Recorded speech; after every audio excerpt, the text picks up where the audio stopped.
Welcome to the Integrated Leader Podcast. I'm Lauren Marie, and I'm with my partner in business and in life, Lauren Kutzko. We are the founders of Kutzko Consulting, an organization that enables human collaboration by providing the right data and technology to lead your people. We are introducing a learning program for leaders called The 8 Dimensions of a Healthy Team. As a leader, management and coaching is something you need to be doing every single day. Why not be excellent at it? In this 8-part series, you will be introduced to the basic principles to engage, grow, and align your team for success. It's simple, but rarely is it easy. If you want to reflect on the current status of your team as you listen along, we have a free assessment at teamhealthscore.com that will give you a baseline of where your team stands today. You can also learn all about our other products and services like hiring assessments, individual coaching, group coaching, and certifications. Thankfully, there is a growing awareness in many organizations about the benefits of emotional intelligence and the importance of self-reflection. More and more executives are discovering the impact that these have on the multiple bottom lines they are accountable to scale. Business is personal, so let's be good at it. Today, we are talking about the 7th of the 8 dimensions of a healthy team, team collaboration. Our goal in this episode is to define what team collaboration is, and then discuss how having it impacts the team and the bottom line of your organization. Let's get started. Lauren, it's nice to be here with you again. It's nice to be with you. We've got an exciting episode today all about team culture and collaboration and how teams work together instead of trying to be a bunch of individuals or a group that don't share a common purpose, but actually get to collaborate with one another. How do you define team collaboration? Yeah. To try to be succinct, we define team collaboration and we measure it as your team's ability and history of relying on each other to accomplish shared goals by leveraging the team's diversity of strengths.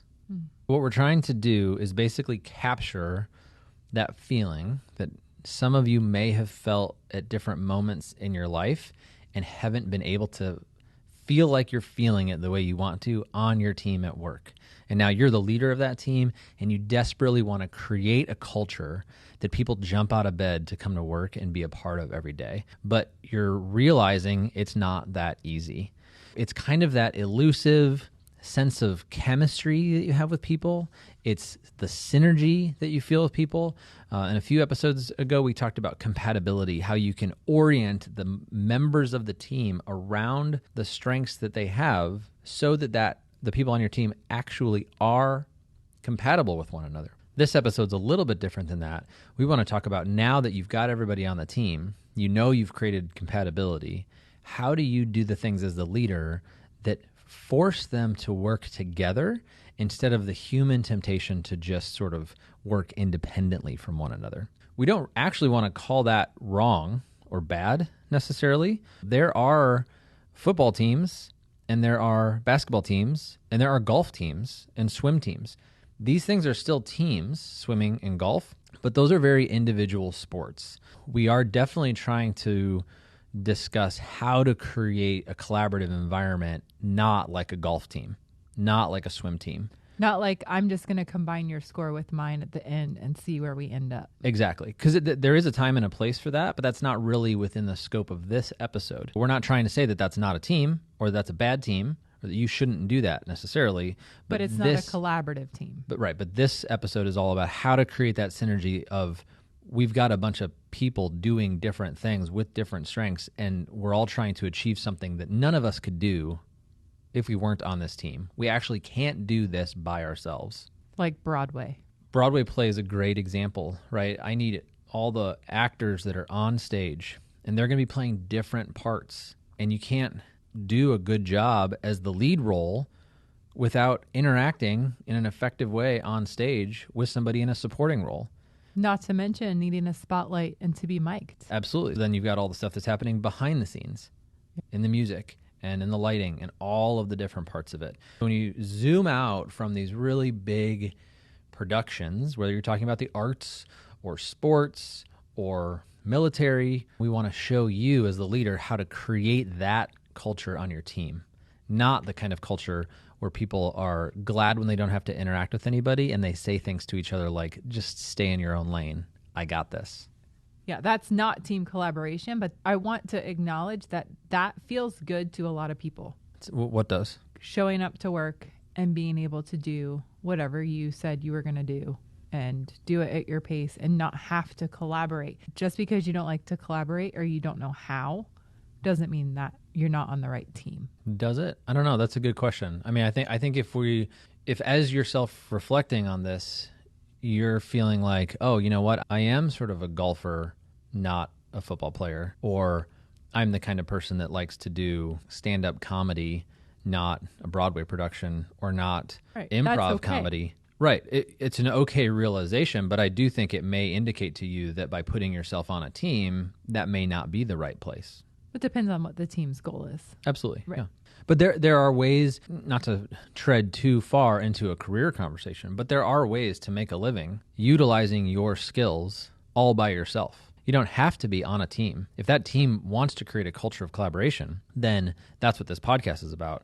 That doesn't mean you have to get your paycheck from that team. Right. You can go do your job and bless the world and give back and share and contribute in your way in alignment with your particular wiring and gifting without being in a collaborative environment. Maybe this podcast will kind of help you realize or help you discern, either I really want to be in a collaborative environment, I'm going to stretch myself to participate like that, or yeah, boy, that's a really good point, Lauren and Lauren Marie. I think I'm going to go start my own medical practice instead of trying to be working in a hospital on a surgery team or something like that. Right. Collaboration for me feels very vulnerable. Does it feel vulnerable to you? Yeah, you brought that up last episode. I don't know that vulnerability is like the first emotion that I notice. I feel frustrated when people are dumb. I don't feel vulnerable. I don't know that I necessarily feel vulnerable. And I wonder if this is a function of like the difference in our D plots, because I feel like it's good news when we are stretching each other and challenging each other. And I wonder if that's similar to like conflict. Maybe there's inherent conflict in collaboration, have a higher D score on the D plot. Maybe there's a sweet spot. Maybe the best collaborative people are between 25 and 75. Because I think you get above 75 and they're like, I want to be by myself because I'm always right and get out of my way and boom, I'm going to push you out of here. I don't want the limitations of collaboration. And then maybe there's too low. I'm never really going to bring up anything challenging because I am a low D and I just want to kind of like reflect and be on my own. But if you're between 25 and 75, then maybe you've got some like interest in doing it. And I wonder how much of this has to do with the D. Right, because collaboration means we get to do something bigger than what we could have done by ourselves. But we were giving up so much. And maybe that's the vulnerability piece. Maybe you're feeling vulnerable because I think you absolutely have to give something up to be in a relationship with another person in any context, right? Family context, romantic context, but we're talking about teams. I think it's the same thing. I've got to come into an environment and give up things that if I'm operating by myself with my own office and my own door and my own computer and my own me, I don't have to give anything up. And I think that is probably, you said it feels vulnerable. I think that probably is the most comfortable most of us can be, is to be alone, kind of doing it however we want. But then when we want to go not be alone, either because we want to connect relationally or because we want to accomplish something bigger than we can do by ourselves, we have to give things up to go into that space. I think one choice is, you know what? At work, I want to go be by myself. That's the best work I'm going to be able to do. When I'm at home in this family, I'm giving up so much of who I am. That's going to be the most collaborative environment for me. And when I go to work, I want to be on my own. And other people might realize as they listen to this that they really do want to be in a team environment, but maybe they need to sharpen their skills in collaboration. And we're really talking to the leader of the team. How do they facilitate an environment where collaboration happens for the people on their team? Because there's certain things that the leader can do to make it feel less vulnerable or help people feel okay with the vulnerability and to build that collaboration culture. What are some ways to, if this is what you want, what are some ways to put people in line with one another so that you can't do a whole job all by yourself? If you want to create a collaborative environment, then using the medical practice example, in order to serve a patient really well, I'm not going to ask the doctor to do all of the steps in the cycle for the patient. I'm going to have an office manager there, and I'm going to have a billing person there, and I'm going to have a nurse, and I'm going to have all these other roles. And in order for us to collaborate, there's one thing, the patient, there's one definition of success. There's one goal that we're all working towards. Many different people need to touch that process in order for it to succeed. The other way, the golf team way to organize your team, is to not do it like that. That's to say, one employee will complete the full cycle with the patient.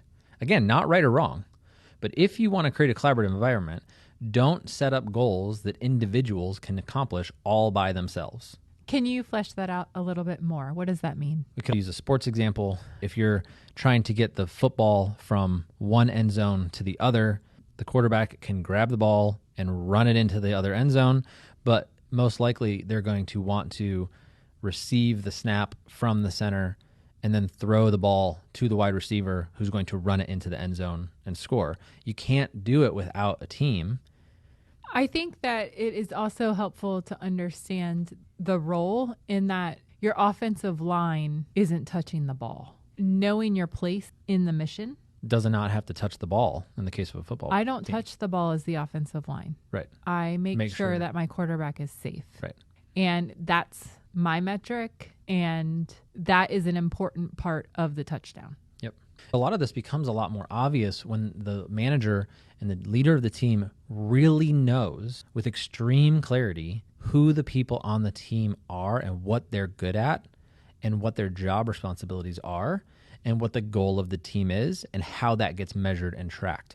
That's part of the reason that this episode is number 7 out of 8 is because we've had to go through the other 6 episodes to build this foundation of psychological safety, to talk about team purpose and objectives and key results, to give you communication skills and clarity in communication episodes. Now here we are, we're just talking about the culture of the team and how you can do things as the leader that will make it feel more like a golf team instead of a football team. And if you want it to feel more like a football team, then you need to be taking specific action to do that and not do the kinds of behaviors that detract from that feeling. When we have a team that is accomplishing a bigger goal together, one of the things that can happen is that when we're passing the task off to the next person, information can get siloed and things fall through the crack because it wasn't communicated clearly to the next group of people that's supposed to take it over. Are there practices involved with how to make those transitions smoother or more explicit? Yeah. Some of this stuff the coach can do in the office with the door closed at the whiteboard. You know, they don't need to be together with the team when they're doing this. It's just really getting clear. Why are we here? What are we trying to accomplish? And then understanding the people, understanding the roles, and having them matched up well based on their psychometric assessments.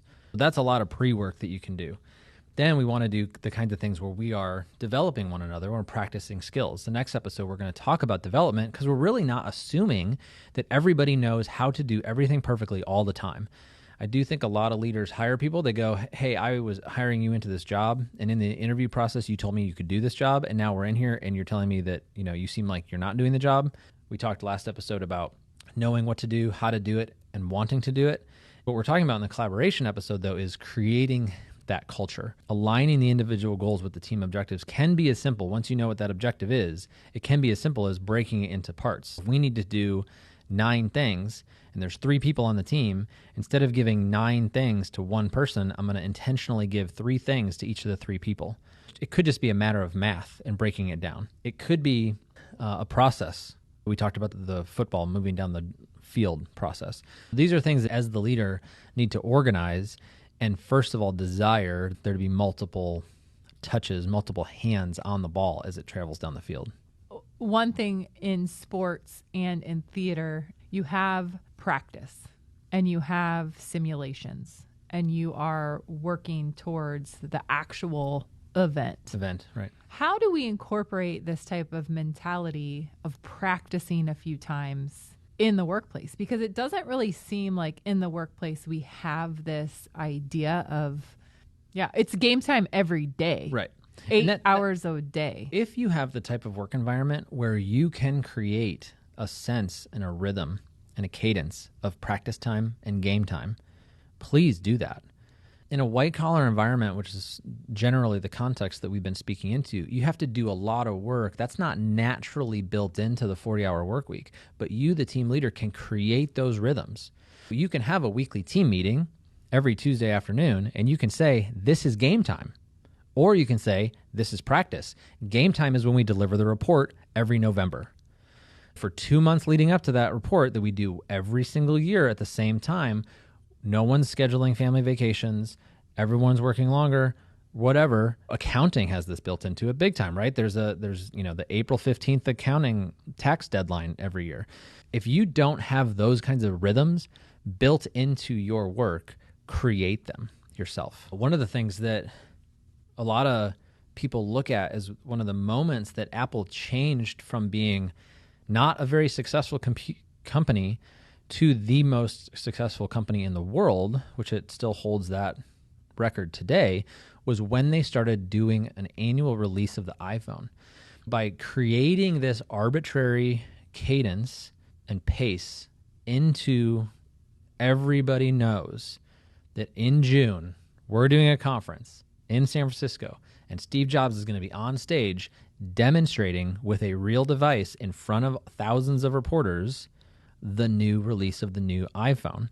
It changed everything for the company. Part of what happens was they get everybody aligned around the same calendar. That's baked into football. We got a season, we've got practice time, we got game time. If you don't have that in your industry, it would be a very good idea for you to think hard about how to create it. I agree. I agree with that, because the other thing that you get on your team when you have that mentality is you have times then when people understand this is where it's go time and I'm all in and I'm going to give 110%, and then I'm going to rest from that game and I'm going to recover and we're going to talk about what we did. That's right. And we can reflect on it. But if we'd never bake in reflection time and say, okay, let's talk about what just happened here, it's never going to just automatically happen. Absolutely. No, I mean, you're nailing another really good point about rhythms and cadences and schedules and seasons, and that is how humans work.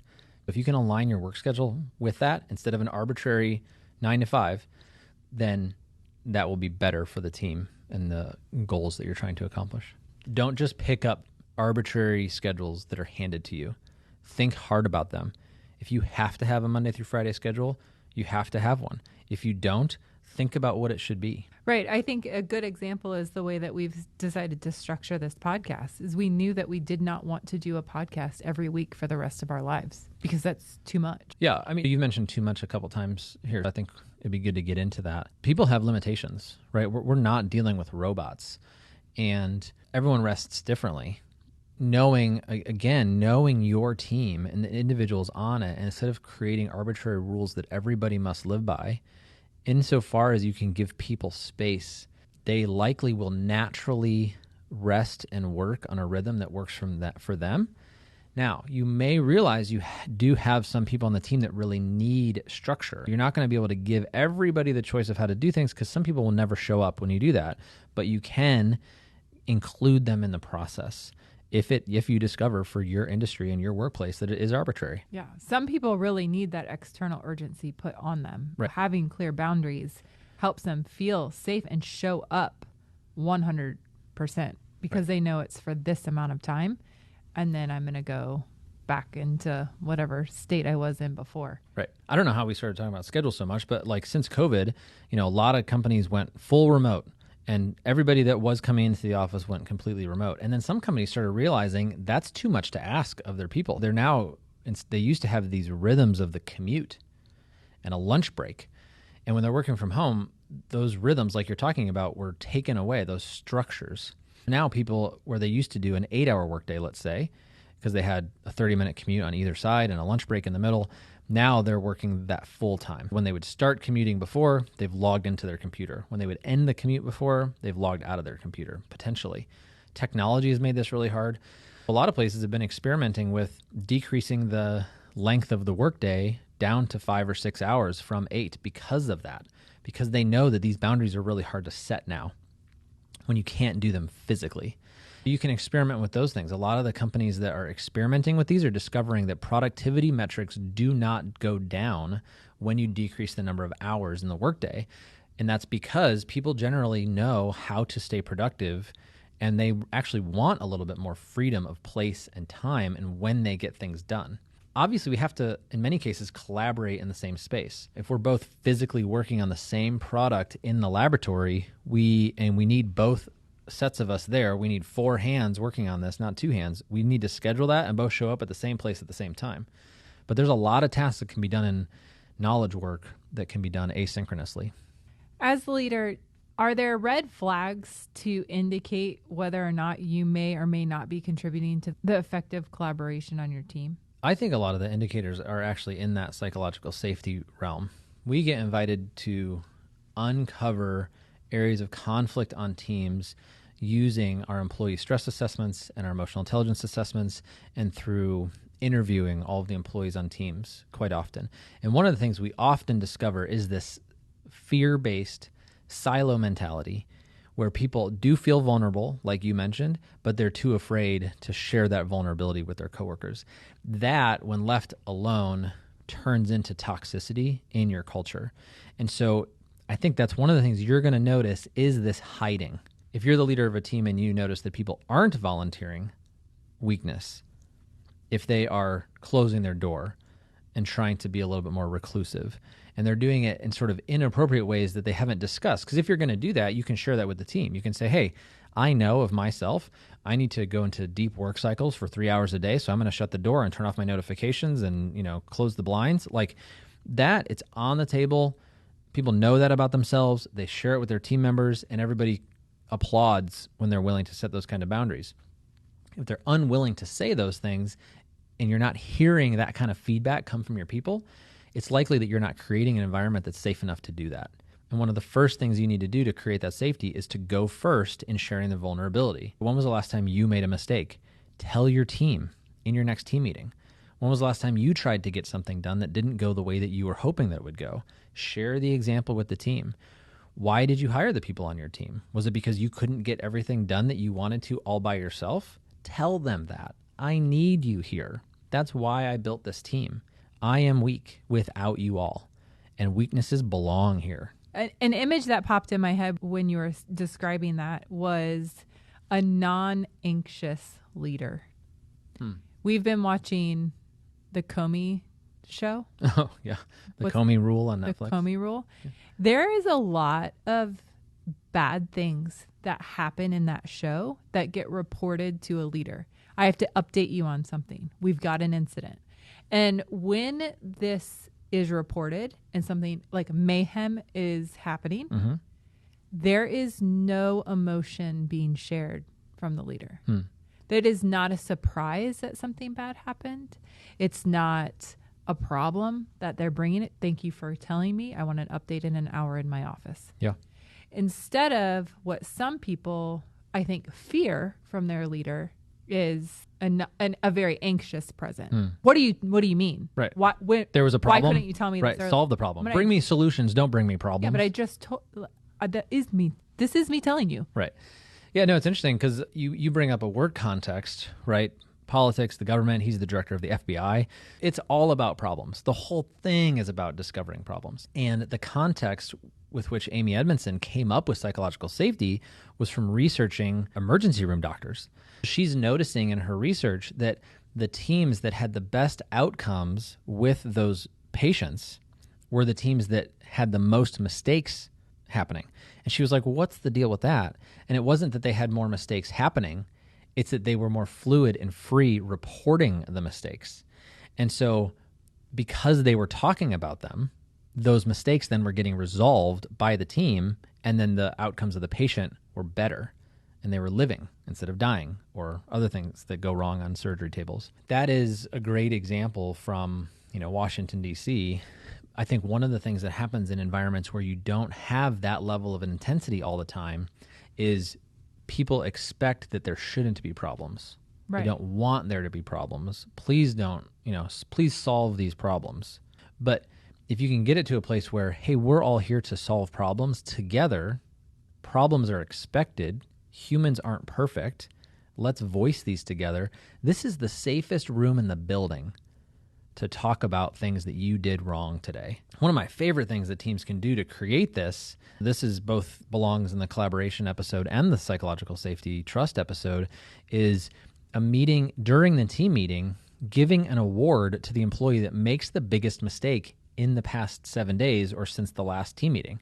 You actually go around the room and say, you incentivize the behavior to share a mistake that you made, something, because it incentivizes two things. It incentivizes innovation and risk-taking, and it incentivizes the safety where when you screw up, you can bring it here and people are going to cheer, because that's what we're doing here. We're trying to do things differently. We're trying to make things better. We're trying to push past the limits. The reason we've got a diversity of talent on this team is for creativity and collaboration, innovation. Now, we're not advocating that that's going to work on every team, because some teams are about minimizing risk and some teams are not about creativity. Some teams are about perfect. If you're doing the kind of job on the type of team and the type of environment where precision matters or people will die, then you might not want to give an award to your team members for making the biggest mistake. You do have to be aware of your context, but we like that example for, sort of the basic office team. The last lesson that we have here in the bullet point is how to incentivize reliance on one another to achieve goals collectively. Have we covered that already? Yeah, mostly. I mean, we talked about kind of the idea behind it. But yeah, you want to pass goals out to the team that they can't do without one another, and incentivize and reward them for the assist and the goal, as an example, back to sports. As a leader who wants to increase collaboration on their team, we are going to share vulnerably. We are going to make mistakes part of the natural cadence of our work. And we're going to set up practice times and game times so that there is a rhythm people can expect on the team. Anything else you want to add? No, I think that's about it. Stay tuned for our next episode, Team Development. In this episode of The Integrated Leader, we talked about team collaboration. Our goal was to define what team collaboration is and discuss why having it on the team impacts the bottom line and your people. Thanks for joining us, and stay tuned for the next episode where we conclude the 8 dimensions of a healthy team. It's been a pleasure to have you with us. Thank you for joining us today. We are thrilled to have you here. It's important to remember that, as with all learning, just having the information does not automatically lead to transformation. We can give you all of the analytics and methodologies, but team transformation will not happen without you incorporating new behaviors into your leadership practice. Listening to a podcast without beginning to practice better management is a lot like learning about exercise without moving your body. Starting anything new will feel awkward and funny at times. This is normal and doesn't mean you should stop. Discomfort is a sign that it is working and that your brain is getting stronger. Stick with it. Commit to trying our methods for 8 weeks to 6 months, and then observe and see what's next. See you next time on the Integrated Leader Podcast.